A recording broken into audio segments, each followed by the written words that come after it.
करेगी। मशरिकी यूपी के किसानों को ज़रई क़वानीन मुखालिफ तहरीक से जोड़ने के लिए भारतीय किसान यूनियन ने अपनी मुहिम की शुरुआत कर दी है। भारतीय किसान यूनियन के सदर राकेश टिकैत ने इलाहाबाद से अपनी मुहिम का आगाज कर दिया है। राकेश टिकैत का कहना है कि वो किसान तहरीक में शिद्दत लाने के लिए मुल्कगीर सतह पर दौरा कर रहे हैं। इलाहाबाद पहुंचने पर राकेश टिकैत का किसानों और समाजी तंजीमों ने गर्मजोशी के साथ खैर मकदम किया।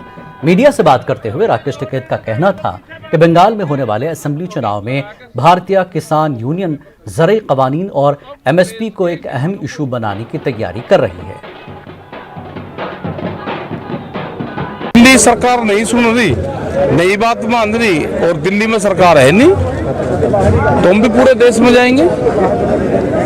मध्य प्रदेश जा रहे, 2 दिन का यहाँ है, फिर राजस्थान चले जाएंगे, फिर तब वहाँ उड़ीसा चले जाएंगे, फिर कर्नाटक चले जाएंगे। तो ऐसे ही प्रोग्राम लगा रखे पूरे देश में। तो पूरे देश के किसान का समर्थन है, जो दुकानदार है उनका समर्थन है, जो साप्ताहिक बाजार लगाते हैं उनका समर्थन है, जो बैंक प्राइवेट उसमें जा रहे हैं आम जनता उसका समर्थन है, जो कर्मचारी जिनको पेंशन बंद कर दी जिनकी 2004 के बाद में, उनका पूरा समर्थन है।